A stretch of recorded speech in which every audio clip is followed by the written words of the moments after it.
kisi ya kushi ya katiba kanila Muhammad alayhi salatu wassalam anambe ala dali angul Muhammad ka sodu yaw ya naka sabo ani mo no tula tiba ka tasira kan ala dali anu bela jeni alma wanga wala da an la yoromina ode ala ka makan qala rabbi inni da'awtu qawmi laylan wa nahara falam yazidhum du'a'i ila firar wa inni kullama da'awtuhum litaghfira lahum ja'alu asabi'ahum fi adhanihim wastabshaw siyabahum wa saru wastakbaru istikbara ye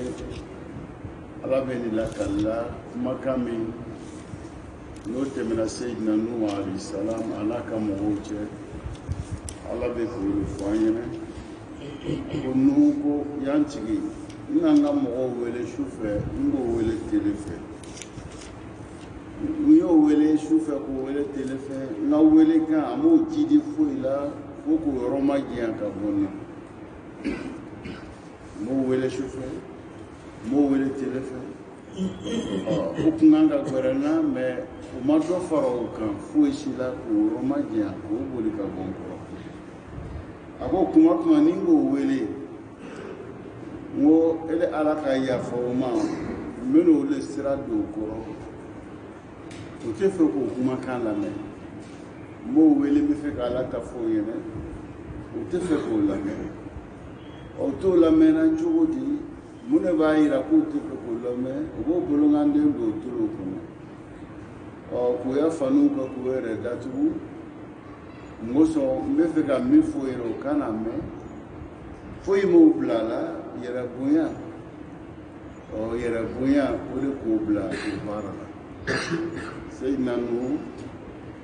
ayemi la kali ayi nala ko fanya ko nan ko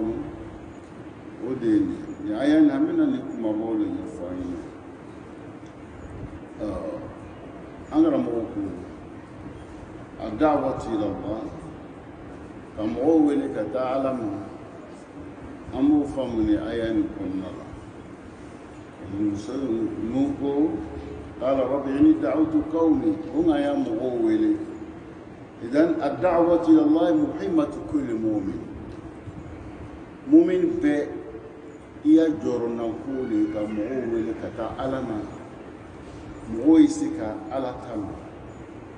mu'min be ka haminoyi mumin beka la yinoi mumin beka jorna kube in al anbiya wa rusul mukallafuna bi da'wati Allah alaka chidemu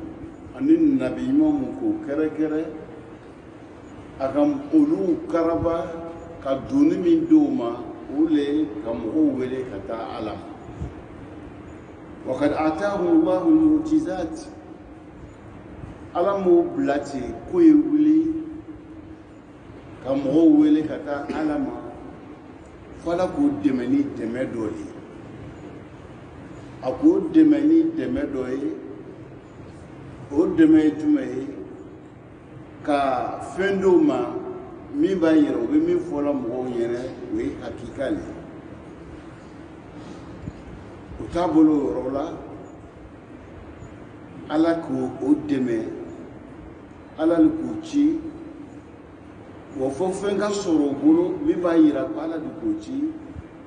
wala dala ka kama ko do le ko wi ko mi ko ko ayo do me sayyidina Musa la ibere dam berbe yele man ta ke sai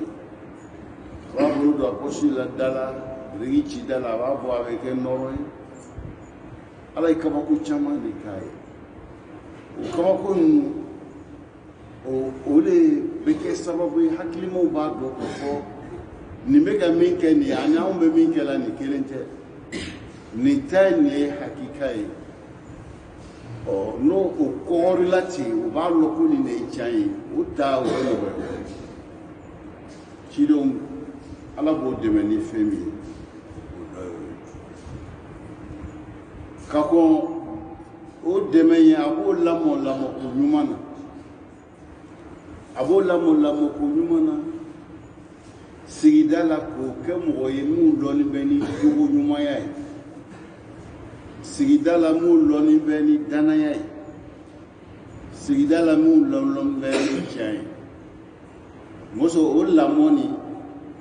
o min b'olu yɛrɛ jogow la ka ɲɛsin mɔgɔw ma olu bɛ hakilimaw o de b'a to hakilimaw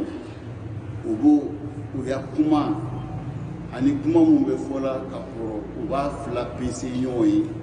n'u ka fila pese u b'a dɔn nin de ye sɛbɛ ye nin ye nkalon ye nin tɛ tulonkɛmɔgɔ ye nin ye sɛbɛmɔgɔ ye donc ala k'olu lamɔ ɲuman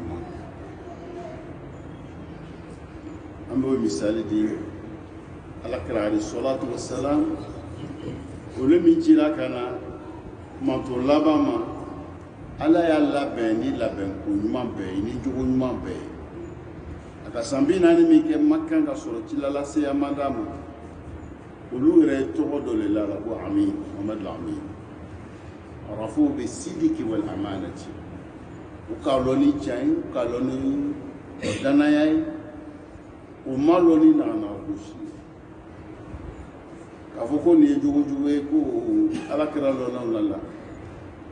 a ko longele ale ya denmisɛnya la hamina longele ne a bɛ fɛ k'a lɔn denmisɛnw bɛ fɛ ka bɛ min kɛ ale bɛ fɛ k'a lɔn k'a dɔ kɛ u bɛ ka fara o kan ale y'o ŋɛniya ta su min na ala ka sunɔgɔ bila ale la ale ma se ka wuli a ma se ka taa o lon kelen bɛɛ la a tun bɛ fɛ denmisɛnninw bɛ min kɛ n bɛ fɛ k'a ye mɛ ala bɛ fɛ k'a labɛn k'a ya ɲɛnamaya ɲɛ a bolo ala ye sunɔgɔ bila a la a ma se ka wuli n bɛ fɛ ka min fɔ nin yɔrɔ in na cidenw bɛ dɛmɛ ni dɛmɛ sugu min y'u de ye ala b'o fɔ la ala kira ɲɛnɛ aya wɛrɛ la a ko ya ayyuhan nabi inna arsalnaka shahida wa mubashira wa nazira wa da'iyan ila bi'iznihi wa sirajan munira ala ka nabi ɲuman wele ko ne k'i ci k'i kɛ seereyabaga ye k'i kɛ mɔgɔw nisɔndiyabaga ye k'i kɛ mɔgɔw bagabagabaga ye i ka mɔgɔw wele ka taa ala ma n'ala yɛrɛ ka diɲɛ ye i ka kɛ fitiŋɛmɛnɛ ye fitiŋɛmɛnɛ nɔrɔ mɔgɔw ka sira don mɔgɔw olu tɛ se ka kɛ fo labɛn dɛmɛ ye o labɛn ni ala ka bɛɛ dan cogo min na an bɛɛ danna ni ala yɛrɛ kelemadiya a dinul fitra ala ka mɔgɔ bɛɛ dan n'o de i fa le bɛ nin kɛ yahudiya ye nasara ni dola bato ye n tɛ ala yɛrɛ b'i da i bɛ na ni silamɛya bato min na a fana bɛ bɛɛ dɛmɛ n'o le baara ye ele yɛrɛ de bɛ na sira wɛrɛ ta min n'o le tɛ kelen parce que ala k'an kɛ adamadenw de ye a m'an kɛ mɛlɛkɛw ye adamadenya ale k'an lɔ an kan ka kɛ adamaden cogo min na n'an tɛ kɛ mɛlɛkɛ ye a k'o lɔ mɛlɛkɛw bɛ dan cogo min na k'o lɔ ale de k'o da a b'a lɔ a bɛ fɛ k'o da olu ye kɛ cogo min na a k'olu dan k'o bila nin ye fila ye olu t'o lɔ a ye ala bato olu ta ye o olu danna ten mɛ ala tɛ fɛ adamaden ye kɛ ten n tɛ a tuma an bɛ kɛ ko mɛlɛkɛ fana kɛ dugu bɛ gɛn kɔrɔ min ye ɲuman ye dɔrɔn dɔw bɛ seli la dɔw bɛ rukɔrɔ an fana tun bɛ kɛ ten mɛ ala ko k'ale tɛ fɛ an n'u ye kɛ ten ale bɛ fɛ an n'u ye se ale ma ni se cogoya ye a ye diya ye an ye sira ta sira min ka d'an yɛrɛ ka se ale ma pour que an sara bɛ bonya ale fɛ ala bɛ fɛ an ye sira le ta an tɛ jagoya ni sira min na i yɛrɛ a bɛ diya ele yɛrɛ le bɛ sira tɔgɔ ta o ni k'o sira ta ka se ale ma ale bɛ saraba d'i ma a k'an bɛɛ dɛmɛ n'o ye ka dusukun d'a ma ka hakili bila ye hakili ni dusukun o de b'i dɛmɛ k'i yɛrɛ laɲa ŋaniya kan ka ɲa i bɛ fɛ ka baara min kɛ baara janya ye k'i la ni baara janya kɛlɛ i la baara ni min bɛ fɛ ka kɛ n'o de ka di ye u bɛ ɲa sira mun fɛ a ka hakili d'i ma ka ɲɛ d'i ma ka tolo d'i ma i b'a lɔ ni ne ka di ne ye nin bɛ sɔrɔ yɔrɔ nin de la komi mɔgɔ m'aw bolo minɛ ka na yan yan n'a diyala aw ye a décision ta la bolo ala ka janya min b'aw dusukun na ala k'aw bɛn a sen ma k'a téléguider ka na est ce que mɔgɔ ka bisa ta k'a ye na labɛn dɔ de b'a la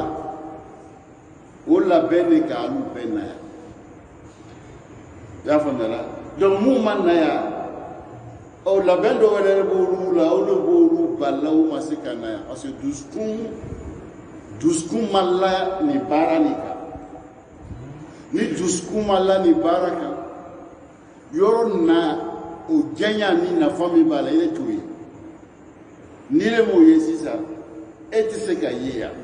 donc n'e ma se ka ye yan min bɛ fɔla ko ala ko to yan nin ka ɲi nin ma ɲi e tɛ se k'o lɔ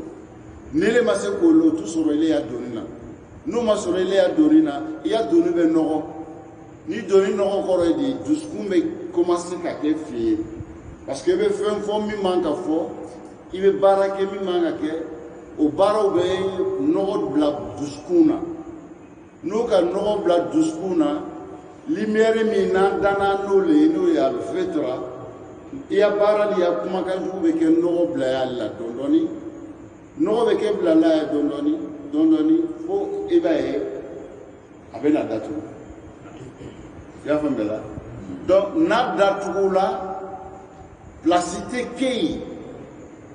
ka ala ta datugu a bɛ komi sisan ni nin ye litiri kelen de ye ko litiri kelen ji le bɛ don a la litiri kelen ji min b'a la nin o le bɛ don a la est ce que ni dɔ nana ka na ji le b'a la mais ji tɔgɔ man ɲi ji nin man ɲi mais e nana ji ɲɛnama dɔ sɔrɔ o ji ɲɛnama min sɔrɔla e bolo est ce que o place bɛ yan tugun est ce que a ka yɔrɔ dɔ faamu ji litiri kelen de b'a la mais ji tɔgɔ tiɲɛna a man ɲi e nana ji ɲuman sɔrɔ est ce que o ji ɲuman bɛ se ka don yan tugun wa a fa la wa n'a sɔrɔ ko a bɛ litiri kelen de minɛ ta i bɛ dɔ bɔ cɛjugu na ka ɲuman kɛ k'a dafa kɛ mais litiri kelen min bɛ dɔ wɛrɛ tɛ se ka fara a kan parce que a fa place min b'a la ale bɛ litiri kelen de kan foyi tɛ se ka don a la tugun donc pour que ele se ka o dusukun min tiɲɛna nin i se k'o le ɲa place wɛrɛ ye sɔrɔ baara le b'i bolo baara jumɛn b'i bolo fɛn min kɛra sababu ye ka dusukun tiɲɛ o goya ye sɔrɔ i dusukun na tugun o goya o janyabaliya ye sɔrɔ i la n'o sɔrɔla i la donc fɛn min bɛ kɛ sababu ye ka dusukun laɲa a bɛ laɲa ni baara min ye a bɛ laɲa ni kumakan min ye olu ye diya i ye n'olu fana diyala i ye mɔgɔ min b'o kumakan ɲuman fɔ o mɔgɔw fana ye diya i ye n'o mɔgɔw diyala i ye o kumakan ɲuman bɛ fɔ yɔrɔ min na o yɔrɔ taga fana ye diya i la n'o taga diyala i la o de y'i jɔyɔrɔnako ye i bɛ to k'i bolo diya ala ye ala y'i dɛmɛ pour que fili mun kɛra o bɛ se ka réparer o bɛ datugu cogoya min donc i b'o baara le kɛ dɔɔni dɔɔni dɔɔni fana pour que dusukun tiɲɛna dɔɔni dɔɔni cogo min na i b'o baara le ta ten o de b'i laɲa fana dɔɔni dɔɔni a ma nɔgɔn dɛ jɔyɔrɔ min b'o yɔrɔ la n'i kɔnna ka sa k'a sɔrɔ a ma dilan i ma perdi i perdila kɛ i ka ye cɛkɔrɔbaw bɛ siran denmisɛnya ɲɛ mun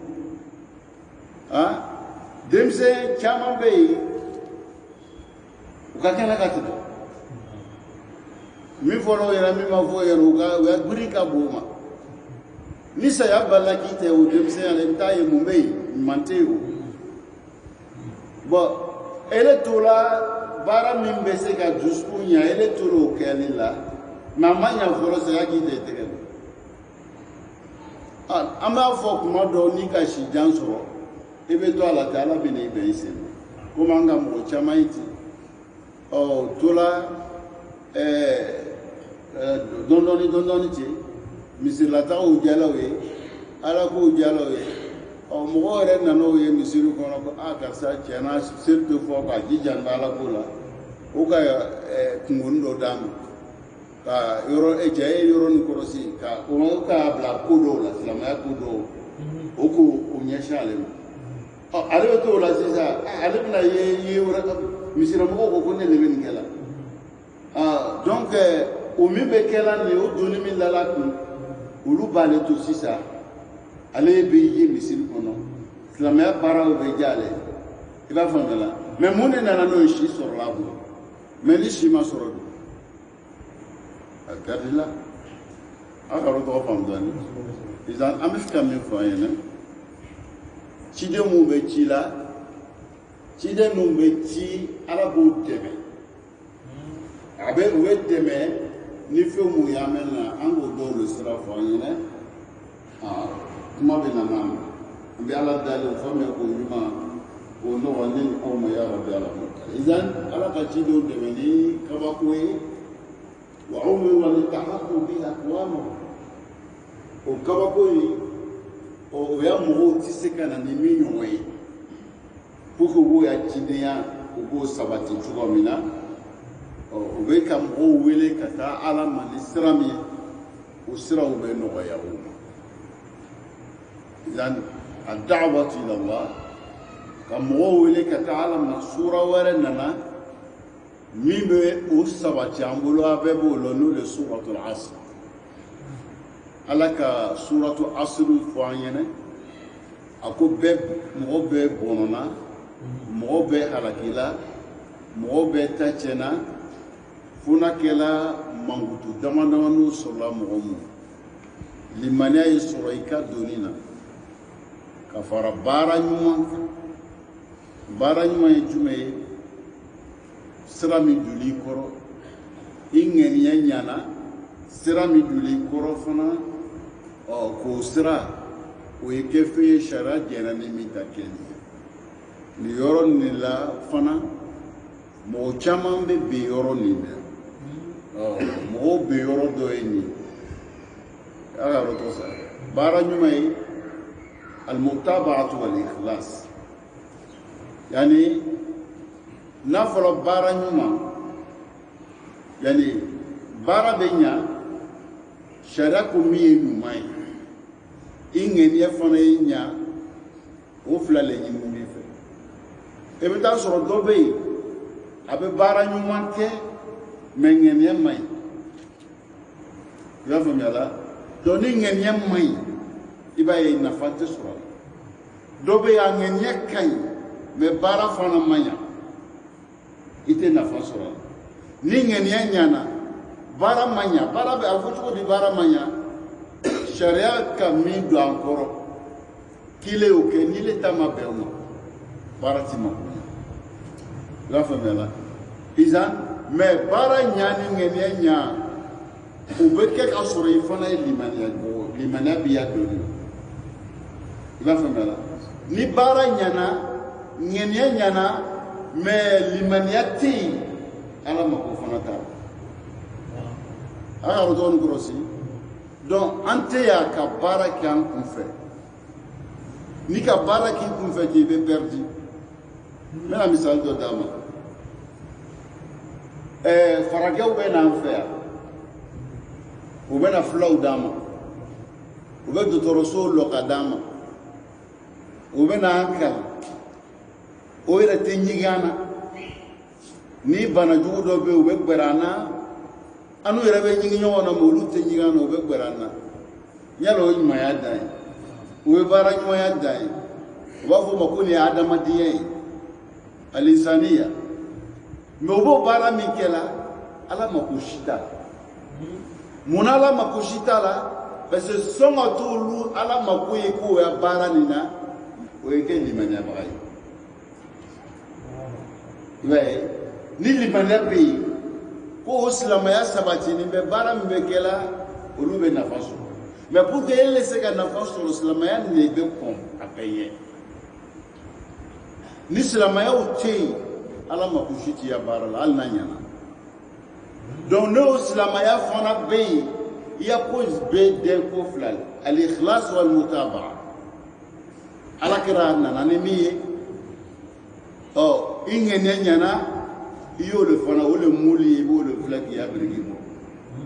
ɔ ne ka biriki wɛrɛ ta k'i ya biriki bɔ n'o ye i b'a ye a tɛ ɲɛ dɛ misa donc nin yɔrɔ ninnu na nin bɛɛ fɔ kun aw ɲɛnɛ cidenw nana ka na dawa min kɛ n'o olu ɲini b'an bɛɛ fana fɛ mɔgɔ tɛ wuli ten ka wuli ko n bɛ dawa kɛ a ye kɛ ka sɔrɔ labɛn dɔ b'i la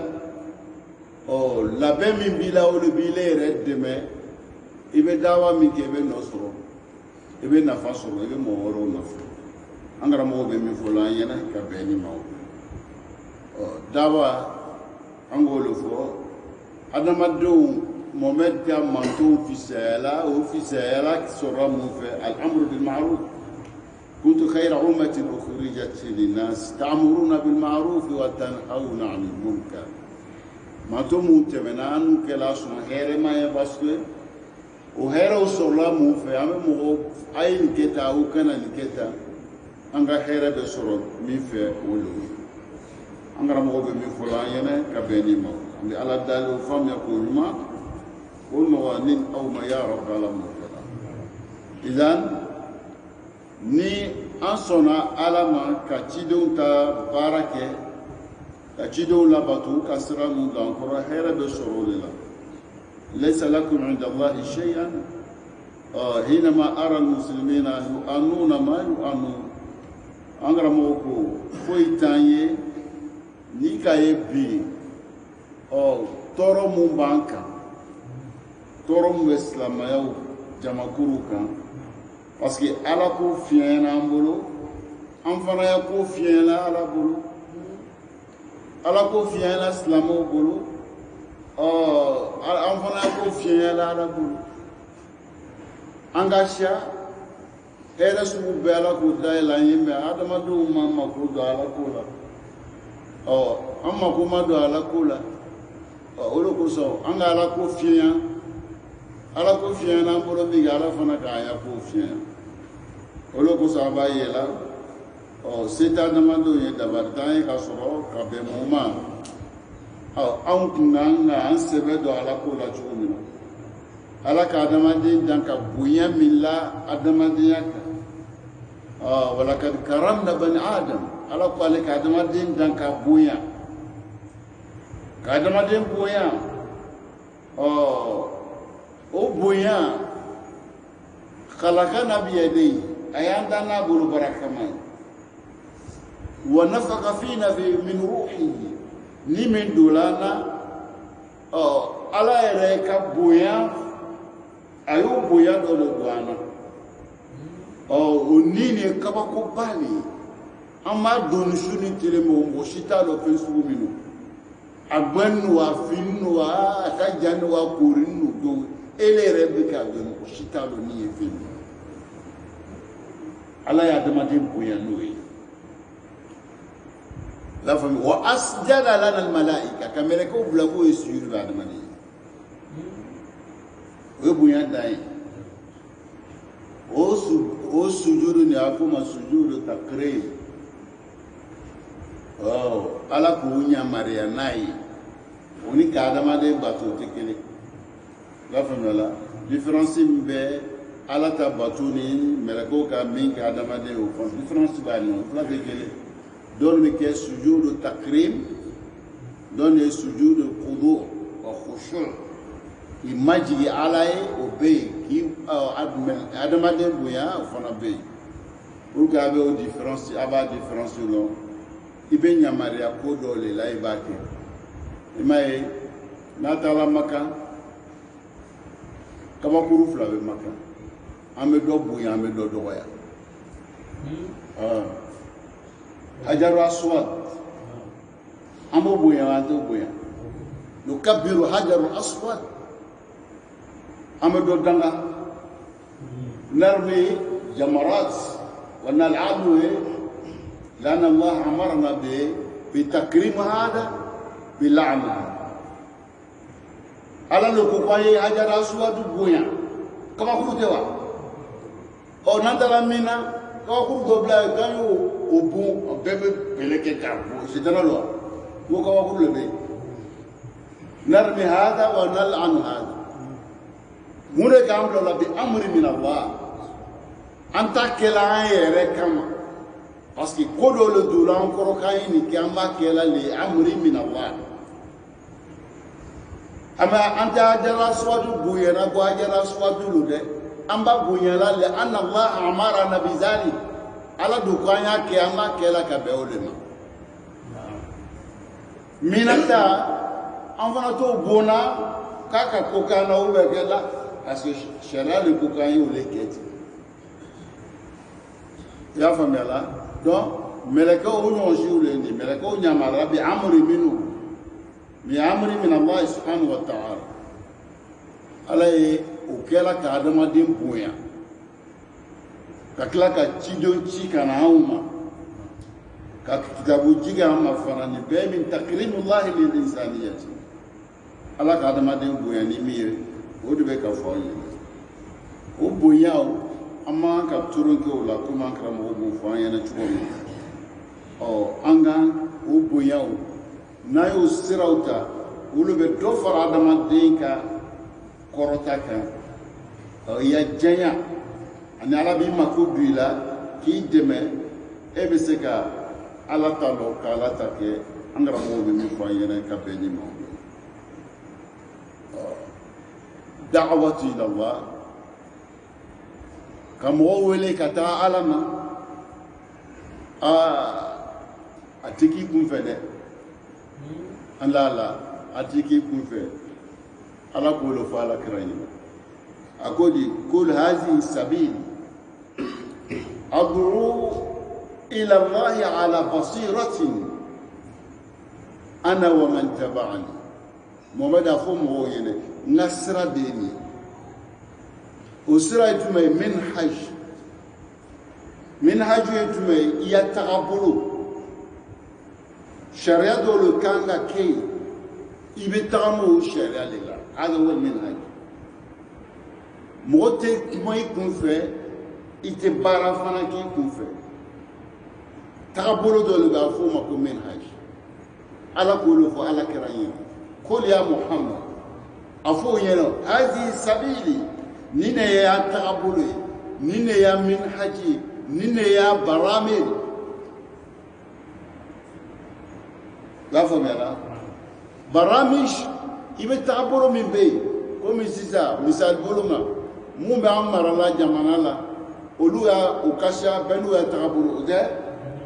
do ni me fe nine ka fanga soro ne be jamana mara nini tasur bolole la famela mais ya jamana marani ni tagabulu le n'anw fɛ yan tɛ olu bɛ fɔ mɔgɔw ɲɛna bɛɛ b'a filɛ nin bɛ fɛ ka jamana marani ni tagabulu nin bɛ fɛ ka marani tagabulu mɔgɔw b'a filɛ min ta tagabulu diyara i ye e bɛ o tugu o tigi kɔ kɛlɛ t'a la ni min ta jama cayara sisan o de kɛ ɲɛmɔgɔ ye a kan ka kɛ ten donc ala kɛra fana ala k'o de fɔ an ɲɛna a fɔ mɔgɔw ɲɛna k'i ya tagabulu le ye nin donc mɔgɔw wele ka taga o tagabolo ma a ye kɛ ala basiratin i bɛ mɔgɔw wele ka taga olu ma bi ilmin bi dalil a ka tɔgɔ sɔrɔ bi hikmatin a tɛ k'i kunfɛ ten الدعوة إلى الله يحتاج إلى الحكمة ادعو إلى سبيل ربك بالحكمة وحكمني فيو لله وفو حكمة القول حكمة الفعل حكمة السلوك حكمة مواقف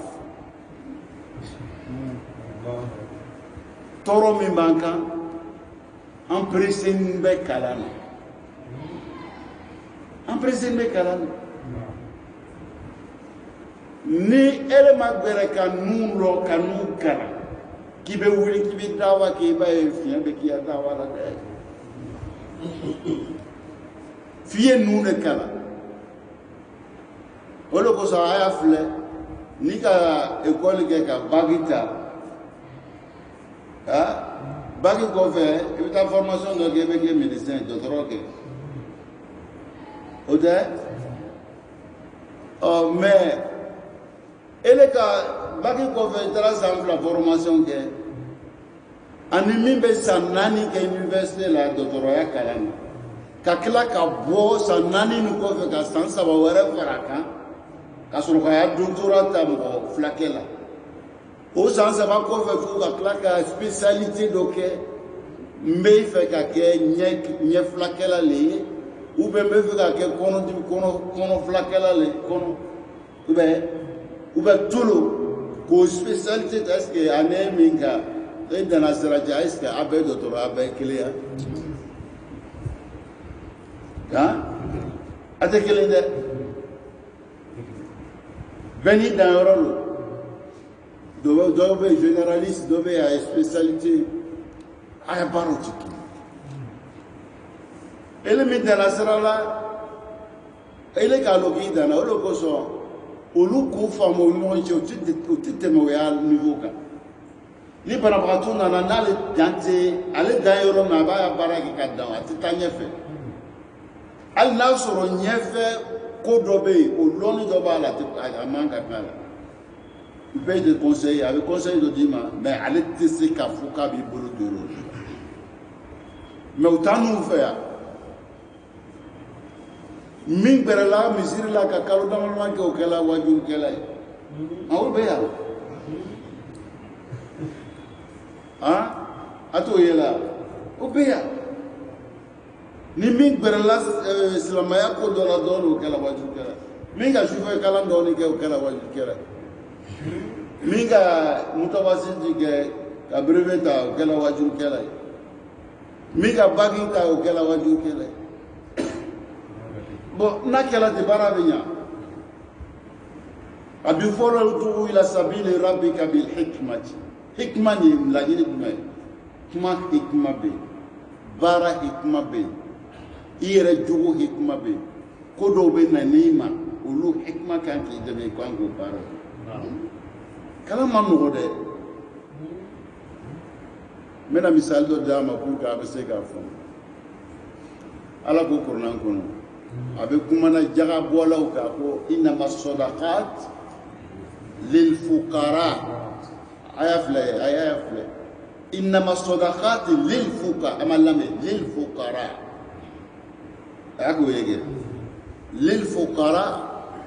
wal masakin lambala wa al mu'allafati qulub wa innama sadaqat lil fuqara والمساكين والعاملين عليها والمعلفة قلوبهم لمبلا للفقراء والمساكين والعاملين والمعلفة قلوبهم أبانو لاميجي مغسيلو أكناني كأكلامو نانينا وبانا ميجي أتوناني أقوى في ركاب لم تلا وابن سبيل وفي سبيل الله إبا يلا akatonani fana fɔ lamtala i bɛ taa sɛn courant ta i ta yala e t'o ye i b'o ye min de bɛrɛ a kalan na i b'a dɔn mun de la nin kɛla ten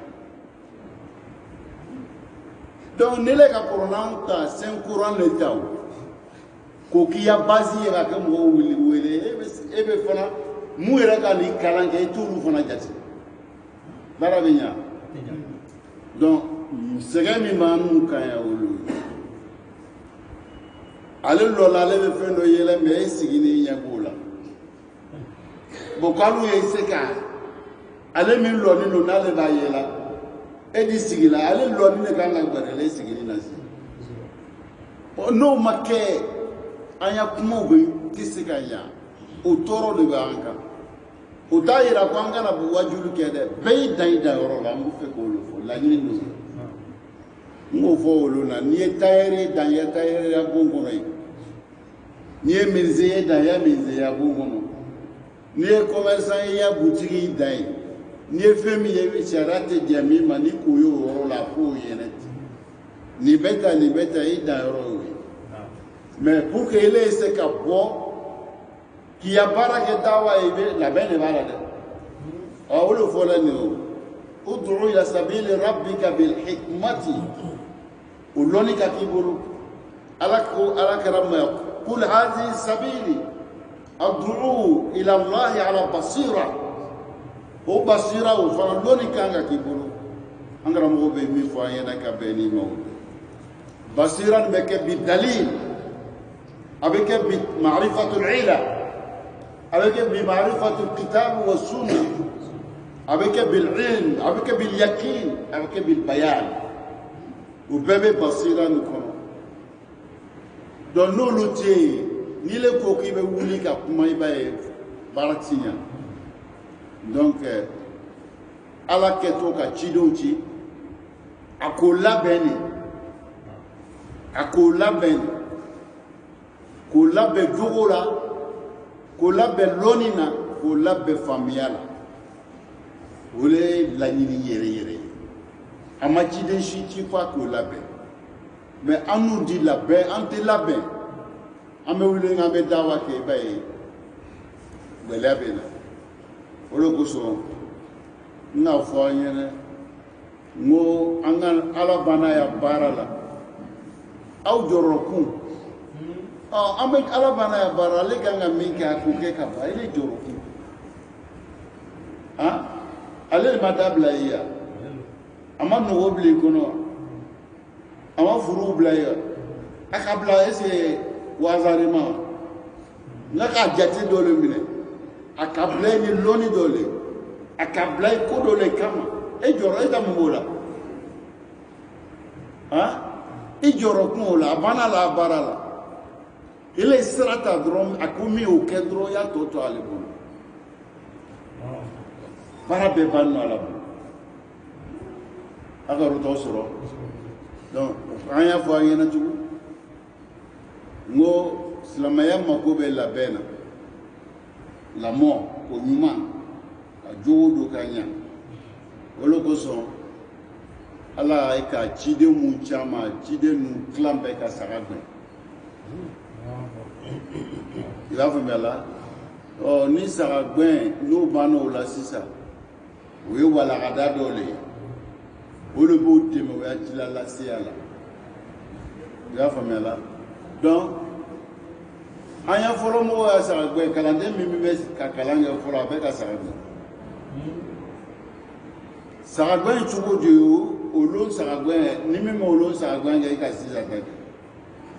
sisa ta saragol ina seneke karamboje de saragben abe lo yiri ga di karamboje musoma abe susulu ga di kar obe saragben be la modoli abe akidi mo woma abi kala sabarla mo tsi ake mo nya fe kibe mo wele ka taala ma rasuro sabartila mu yuti et tsi ko somne saragben abe ko somne saragben abe sabari bala donc nous peignons le ban fait quand la beni nous est sur le kebe wele ka dawa et puis fili do ban fait afuna ay hatutu rola anu te fe ka kanidam na ka udabla kanike umai musa ni ka bara do damna ni tenya sur lo tu ita do rege yo tu ita do rege nibo ibo dawra min ke la quartier mina nati nyana o be dugu mina noti nyana o dugu bla ita do ala ma du ko danga gere nati ika ka yiriwa la kodo le kama memben bara ni na tenya na mulumba la chumi tire e barlay fo ki buri balay la non yiti uti dantu wala yi dantu wo yela mali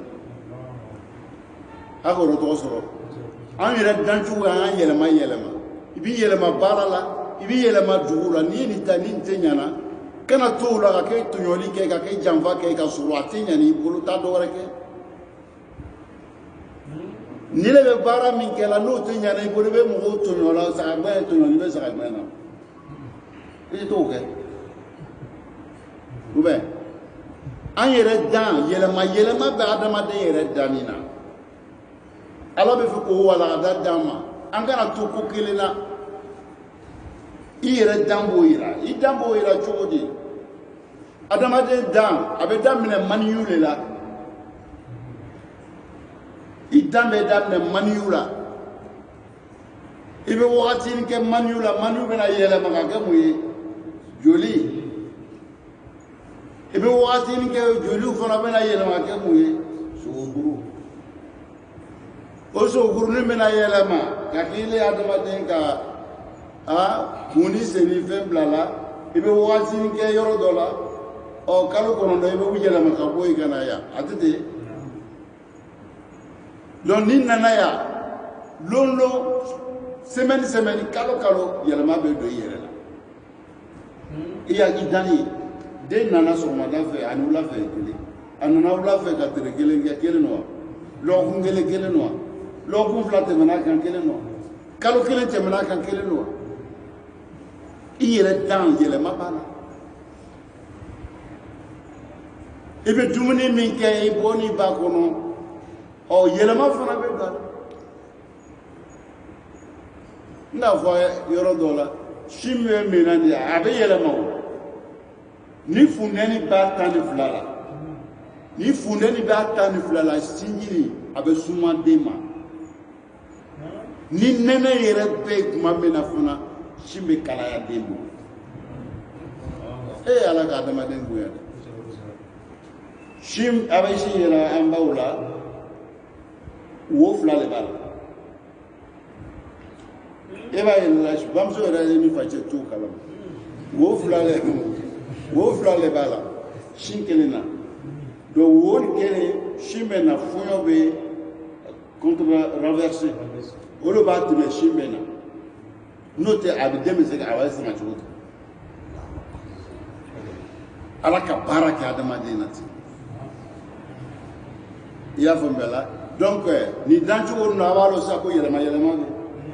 ibe shime ibe na yelema ka e shitini botu ibe waye bagaji num ke ga mum sa da e to bagaji mina o na magadu ibn zero billah ibn tigadu donc ma fi ka mi fo yene angana to barakelena ni be nasoro barakele mi bala ni be nyasoro la iluta men le te nyasoro la fo idibe balula to yoni ni janvani ngam tigele la misala ma foko ina arda wae wasa ala ko ale ka du kulo tan ka yirwa ka lawasa o ni yoro do ika gbele soro ro do la be bo ibita gbele yoro wala la agaro to soro idan ala kara alayhi salatu wassalam ala ka min fo yere kay mo wele ka ta alam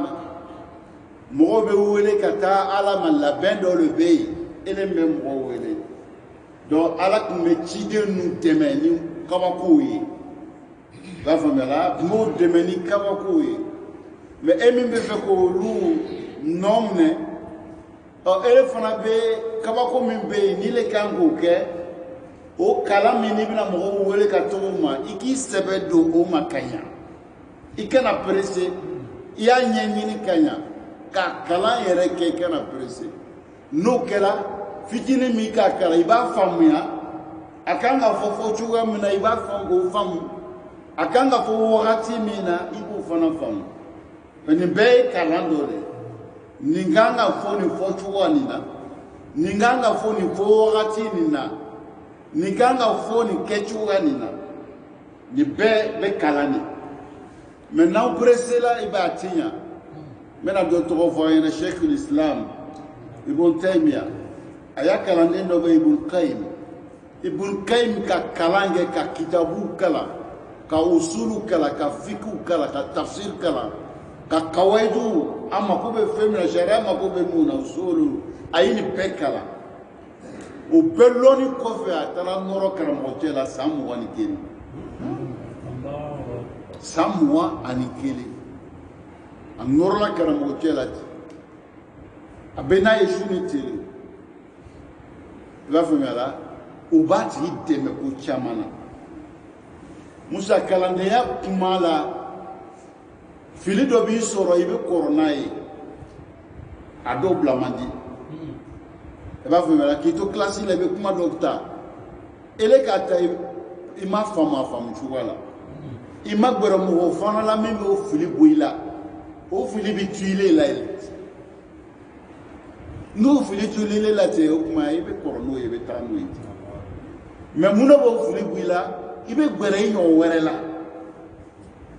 i bɛ gbɛrɛ i ɲɔgɔn wɛrɛ min na olu b'i le dɛmɛ o fili bɛ bɔ yen i b'a faamuya la donc an n'u di n'an ka kalan kɛ an tɛ gbɛrɛ an ɲɛmɔgɔw la donc élève ni ka i bɛ bɔ kilasi la dɔrɔn ɔ mun tɛ kalankɛla e n'olu de bɛ baara kɛ n'olu bɛ ko bɛɛ kɛbaga ye i baro kɛ ɲɔgɔn n'o ye mais min fɔra karamɔgɔcɛ bolo est ce que ele k'a faamu cogo min na o lo wa